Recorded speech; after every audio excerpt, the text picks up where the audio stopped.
আসসালামু আলাইকুম রহমতুল্লাহ। সুপ্রিয় দর্শক, আজকের ভিডিওটা খুবই গুরুত্বপূর্ণ ভিডিও, খুবই মজাদার একটা ভিডিও হতে যাচ্ছে। আশা করছি আপনারা পুরো ভিডিওটা দেখবেন।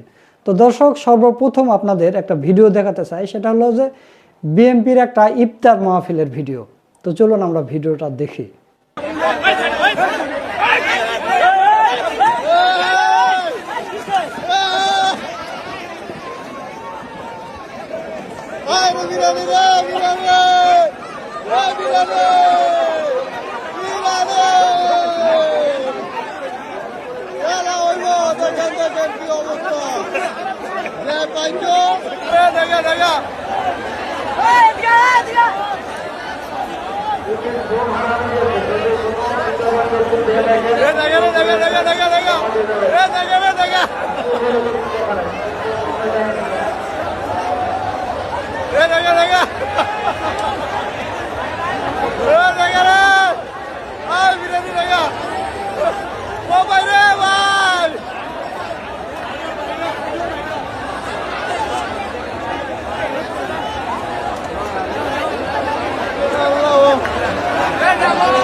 সুপ্রিয় দর্শক, আপনারা ভিডিওটা দেখলেন, এখানে কোনো শৃঙ্খলা নেই।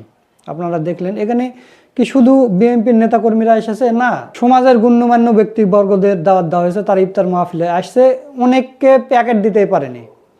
মানে একজন দুইটা তিনটা করে পেয়েছে, অথচ যাদেরকে দাওয়াত দেওয়া নিয়ে আসা হয়েছে তাদেরকে প্যাকেটে দিতে পারেনি। তো অনেকে কমেন্ট করতেছে এই ভিডিওর কমেন্টে গিয়ে যে 17 বছর না খাওয়া, 17 বছর ধরে রোজা রেখেছে, আজকে ইফতার সামনে পেয়েছে, ওই অতদূর নিয়ে যাওয়া বা শৃঙ্খলাবদ্ধভাবে দেওয়া, ওগুলো আমাদের সহ্য হচ্ছে না। আমরা খুব ক্ষুধার্ত, এই কারণে আমরা আমাদের প্যাকেটগুলো ছিনিয়ে নিয়েছি। তো প্রিয় দর্শক, এই শৃঙ্খলা নিয়ে আমি আপনাদের একটা ভিডিও দেখাইছিলাম যে জামাতে ইসলামী একটা রোকন সম্মেলন হয়েছে। রোকন সম্মেলন শেষে তাদের নাস্তার জন্য ব্যবস্থা করা হয়েছে। সারিবদ্ধভাবে কার্টুনের ভিতরে নাস্তা রাখা হয়েছে। এখন নেতাকর্মীরা ওই আলোচনা সভা শেষে হাঁটিয়ে যাচ্ছে এবং একটা একটা করে নাস্তার প্যাকেট নিয়ে যাচ্ছে, কেউ দুইটা নিচ্ছে না। এটা হচ্ছে জামাতে ইসলামের শৃঙ্খলা।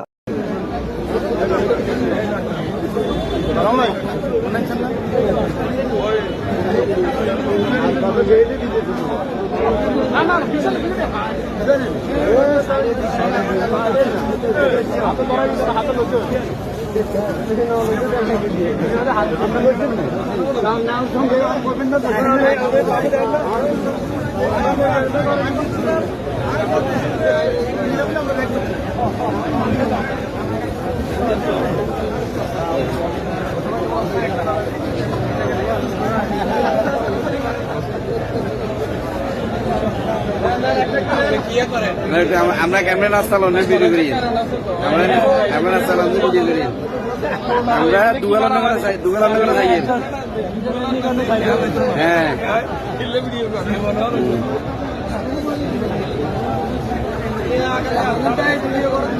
ভিডিও করি আপনার করে সাইয়ের কটা করিলন। হ্যাঁ হ্যাঁ,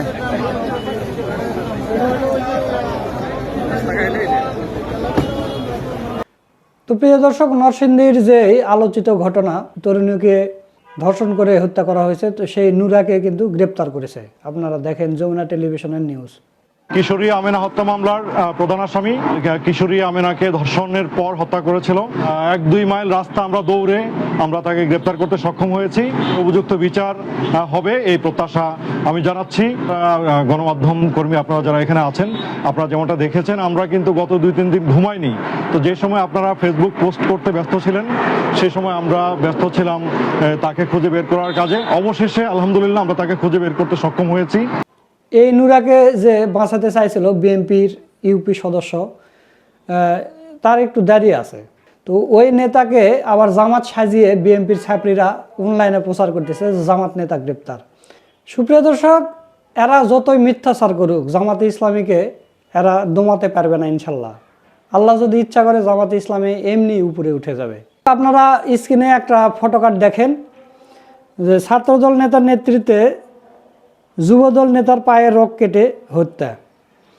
তো এতদিন আমরা মিডিয়ায় দেখলাম যে জামাত শিবির নাকি মানুষের রক কাটে। এখন পর্যন্ত এইরকম একটা নিউজ এই 2000 সালের পর থেকে 2026 সাল বা 2010-এর পর থেকে এই 2026 সাল পর্যন্ত এখন পর্যন্ত কেউ একটা এরকম ফটোকার্ড বানাতে পারেনি যে জামাতের নেতা বা শিবিরের কোনো নেতা কারো পায়ের রক কেটে হত্যা করেছে। আমরা এতদিন শুধু মিডিয়া এগুলো শুনে এসেছি, মানে এগুলো মিথ্যাচার। কিন্তু আমরা বাস্তবে কি দেখতেছি, আপনারা বাস্তবে দেখেন, স্ক্রিনে আবার দেখেন যে ছাত্রদল নেতার নেতৃত্বে যুবদল নেতার পায়ের রক কেটে হত্যা, এই ঘটনাটা খুলনায় ঘটেছে। তো এতদিন মিডিয়া আমাদেরকে ভুল শুনাইছে, কিন্তু বাস্তবে এই ছাত্রদল বা আওয়ামী লীগ, ছাত্রলীগ এরা এগুলো করে, কিন্তু দোষ হয় যে জামাত শিবিরের। তো জামাত শিবিরের এরকম একটা নিউজ দেখান, একজন শিবিরের প্রাক্তন একজন শিবিরের ভাই তিনি চ্যালেঞ্জ করেছিলেন যে একটা এভিডেন্স যদি কেউ এই মামলার কপি টপি সহ যদি কেউ দেখাতে পারে যে শিবির রক কেটেছে, তাহলে 1 কোটি টাকা পুরস্কার দেওয়া হবে। কেউ দেখাতে পারেনি, কেউ সাহস করতে পারেনি। তার মানে কি, জামাত শিবির কোনো দিনে রক কাটে না। যদি কাটতো তাহলে তো এই দেশ স্বাধীনের পর থেকে এতদিন পর্যন্ত কাটতো। দর্শক, মজাদার বিষয়, ছাত্রদলের হামিমকে শোকজ করা হয়েছে। কেন করা হয়েছে? ইফতার মাহফিলে কোরআন তেলাওয়াতের আয়োজন করায় ছাত্রদলের মানে হামিমকে শোকজ করা হয়েছে।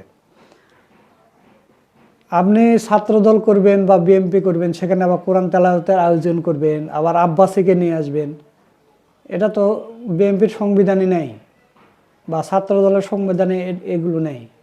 আপনি কেন কোরআন তেলাওয়াতের আয়োজন করবেন? তো এই কারণে আপনাকে শোকজ করা হয়েছে। তো এই বিষয়ে হামিম কি বলেছে দেখেন আপনারা একটু। আসসালামু আলাইকুম। কিছুক্ষণ আগে প্রায় 11:40-এর দিকে আমি ছাত্রদল কেন্দ্রীয় সংসদের দপ্তর সম্পাদক জাহাঙ্গীর আলম ভাইয়ের ভেরিফাইড কৃত ফেসবুক পেজে একটি শোকজপত্র দেখলাম, সেখানে আমার নাম উল্লেখ করে আমাকে শোকজ করা হয়েছে। এরপর থেকে ঢাকা বিশ্ববিদ্যালয়ের বিভিন্ন শিক্ষার্থী, সাংবাদিক ভাইয়েরা, সারা বাংলাদেশের ছাত্র নেতাকর্মীরা আমার কাছে বারংবার জিজ্ঞেস করছেন, ফোন করছেন কেন আমাকে শোকজ করা হলো। যদিও আমি এখন পর্যন্ত জানি না কেন শোকজ করা হয়েছে, এবং আমি কিন্তু তখনই তাৎক্ষণিক এটি যখন পেলাম, কেন্দ্রীয় ছাত্রদল দপ্তর সম্পাদক জাহাঙ্গীর আলম ভাইকে আমি ফোন করে জিজ্ঞেস করলাম, ভাই কি কারণে আমাকে শোকজ করা হয়েছে, সেটাই তো জানি না, উত্তরটা দিব কিভাবে। উনি আমাকে বললেন উনিও জানেন না, কিন্তু ছাত্রদলের সেক্রেটারি বলেছেন, প্রেসিডেন্ট বলেছেন, এই জন্যই উনি করেছেন। এবং উনি আমাকে সাজেস্ট করলেন তুমি বরং প্রেসিডেন্ট সেক্রেটারির কাছে জিজ্ঞেস করো। যা পরবর্তীতে আমি জানতে পারলাম যে গতকালকে 26শে ফেব্রুয়ারি বৃহস্পতিবার ঢাকা বিশ্ববিদ্যালয়ের শিক্ষার্থীদের নিয়ে আমি একটি ইফতার মাহফিলের আয়োজন করেছিলাম। কোরআন তেলাওয়াত প্রতিযোগিতা ছিল, তার পরবর্তীতে আমি শিক্ষার্থীদের সাথে একটি ইফতার মাহফিল করেছি। সেই ইফতার মাহফিল কেন করলাম সে কারণে নাকি আমাকে শোকজ করা হয়েছে। সুপ্রিয় দর্শক, আপনারা হামিমের বক্তব্যটা শুনলেন। তো এর আগেও আমি বলেছি যে ভালো সৎযোগ্য নেত্রীর স্থান এখানে হবে না, কারণ এরা ওই ছাত্রলীগের মতোই হয়ে গেছে। তো এখন ভিডিওটা শেষ করবো। শেষ করার আগে আমি কয়েকটা নিউজ আপনাদের দেখাবো, আপনারা স্ক্রিনে দেখেন। এটা আজকের ঘটনা। নাতনিকে তুলে নিয়ে ধর্ষণ করে হত্যা, উঠানে দাদির মরদেহ। মানে দাদিকে আগে হত্যা করে নাতনিকে উঠে নিয়ে যে গণধর্ষণ করে নাতনিকেও হত্যা করা হয়েছে। এটা হচ্ছে ঈশ্বরদী, পাবনার ঈশ্বরদীতে এই ঘটনা ঘটেছে। প্রধান অতিথির নির্বাচনের দ্বন্দ্ব, বিএনপি কর্মীকে পিটিয়ে হত্যার অভিযোগ প্রতিপক্ষের বিরুদ্ধে। মানে ওয়াজ মাহফিলে প্রধান অতিথি কে হবে এটা নিয়ে দ্বন্দ্বের পরে পিটিয়ে এক নেতাকে হত্যা করা হয়েছে। রাজশাহীর চারঘাট উপজেলার ইসলামী জলসার প্রধান অতিথি ঠিক করা নিয়ে দ্বন্দ্বের জেরে বিএনপির এক কর্মী নিহত হয়েছে বলে অভিযোগ উঠেছে। শুক্রবার জুমার নামাজের পর ইসুফপুর ইউনিয়নের সিপাইপাড়া এলাকার স্থানীয়রা জলসা ও মাহফিল আয়োজন নিয়ে আলোচনা করছিলেন। এক পক্ষ জেলা বিএনপি নেতা আনোয়ার হোসেন উজ্জ্বলকে প্রধান অতিথি করার পক্ষে মত দেন, অন্য পক্ষ স্থানীয় সংসদ সদস্য আবু সাইদ চাঁদকে প্রধান অতিথি করতে চান। এ নিয়ে তর্কতর্কি হয়। এরপর দেখেন সিলেটের ওসমাননগরীতে চুরির গরু দিয়ে প্রবাসী বিএনপি নেতার ইফতার পার্টি। মানে গরু চুরি করে নিয়ে এসে ইফতার পার্টি করেছে। সেটা মানে গরু চুরি করে এনে ইফতার পার্টি করেছে, সেখানে আবার মানুষজনকে ইফতার করাছে চুরি করা গরু দিয়ে। দর্শকের পর দেখেন যশোরে আওয়ামী লীগ কর্মীর দাঁড়িপাল্লায় ভোট দেওয়ায় বিএনপি চাঁদা দাবি ও ছুরিকাঘাত। তো আপনারা দেখেছেন যে গত 3 দিন আগে ওই নরসিংদীতে একটা মেয়েকে মানে আগে 15 দিন আগে ধর্ষণ করেছিল, তার 15 দিন পরে আবার বাবার কাছ থেকে তুলে নিয়ে ধর্ষণ করে হত্যা করেছে। সেই একই দিনে তিনটা ধর্ষণের ঘটনা ঘটেছে। একটা 6 বছরের শিশুকে হত্যা করে তাকে লিফটের গর্তে ফেলে দেওয়া হয়েছিল, এবং আর একটা স্কুল ছাত্রীকে হত্যা করা হয়েছে। তো সেই দিন 3টা ঘটনা ঘটেছে। গতকালকে যে ঘটনাগুলো হয়েছে সেটা আপনাদের দেখালাম, একজনকে রক কেটে হত্যা এবং আরেকজন হচ্ছে প্রধান অতিথি কে হবে এটা নিয়ে। আর আজকে দেখালাম যে উঠানে দাদিকে উঠানে হত্যা করে নাতনিকে নিয়ে গিয়ে ধর্ষণ করে হত্যা করা হয়েছে। তো মোটামুটি এই কয়দিনে 8-10টার মতো খুন হয়েছে। তো এখন এক প্রবাসী ভাই ফেসবুকে পোস্ট করেছে ইফতারি সামনে নিয়ে, আপনারা দেখেন। তিনি লিখেছেন যে ইফতার সামনে নিয়ে বসে আছি, দোয়া করছি আগামী দিন বিএনপি যতগুলো খুন ধর্ষণ করবে তার প্রতিটা পাপের ভাগ যেন মহিবুল্লাহ বাবুনগরীর আমলনামায় যোগ হয়। তো দর্শক, এর সাথে আমি আরও 2 জনের নাম, আলেমের নাম যুক্ত করতে চাই। মহিবুল্লাহ বাবুনগরী তো 1 নম্বরে থাকলো। এই 10টা যে খুন হয়েছে, এই খুনের ভাগিদার অবশ্যই হতে হবে মহিবুল্লাহ বাবুনগরে। আল্লাহ তাআলা কোরআনে বলছে যে যে ব্যক্তি একটা নিরপরাধ মানুষকে হত্যা করবে সে যেন পৃথিবীর সমস্ত মানুষকে হত্যা করলো, মানে তার পাপ তার আমলনামায় যাবে। তো এই 9-10টা খুনের মধ্যে একজন কিন্তু শিশু আছে, নাবালক আছে, শিশু 6 বছরের শিশু। আমি ওই 9টা মানুষকে, যেহেতু বৃদ্ধ মানুষ, বড় মানুষ অনেকও আছে, কিশোর আছে, তো তাদের কথা বাদই দিলাম। তারা জীবনে হয়তো পাপ করেছে, তারা নির্দোষ মানুষ নাও হতে পারে, তাদের কথা বাদ দিলাম। কিন্তু একজন 6 বছরের শিশু আছে, এই 6 বছরের শিশু এখনও তো তার আমলনামা লেখা শুরু হয়নি। তো এই শিশুকে হত্যা করেছে বিএনপির নেতা হত্যা করেছে। তো এই নিরপরাধ মানুষকে মারার কারণে গোটা পৃথিবীর মানুষকে হত্যা করার যে পাপ হবে সেটা কিন্তু এদের আমলনামায় জড়ো হয়েছে। তো এর সাথে আমি শুধু বাবুনগরী নয়, এর সাথে জুনায়েদ আল হাবিবি এবং আব্বাসী হুজুরকেও অ্যাড করতে চাই। আমিও রোজা থেকে বলতেছি, হে রব্বুল আলামিন, এদেরকে যারা সাপোর্ট দিয়েছে, এদের ফতুয়ার দ্বারা যারা ভোট দিয়েছে বিএনপিকে, বিএনপি ভোট দিয়ে নির্বাচিত হওয়ার পরে এই 2-3 দিনের মধ্যে এই 10টা 11টা খুন করলো, ধর্ষণ করলো 4টা-5টার মতো, এদের যতগুলো পাপ হয়েছে এই পাপগুলো যেন আব্বাসীর আমলনামায়, বাবুনগরের আমলনামায় এবং জুনাইদ আল হাবিবের আমলনামায় যুক্ত হয়। আল্লাহ তাআলা কোরআনে বলেই দিয়েছে যে যারা ভালো কাজের সুপারিশ করবে তাদের আমলনামায় একটা যাবে এবং খারাপ কাজের যারা সুপারিশ করবে একটা অংশ আসবে। তো এটা কোরআনের কথা, ইনশাল্লাহ এটা যাবেই। তো দর্শক, সব মিলে আজকের ভিডিওটা আপনাদের কাছে কেমন লেগেছে তা অবশ্যই কমেন্ট করে জানিয়ে দেবেন। ভিডিওটা ভালো লাগলে শেয়ার করবেন। সকলকে ধন্যবাদ। আসসালামু আলাইকুম ওয়া রাহমাতুল্লাহ।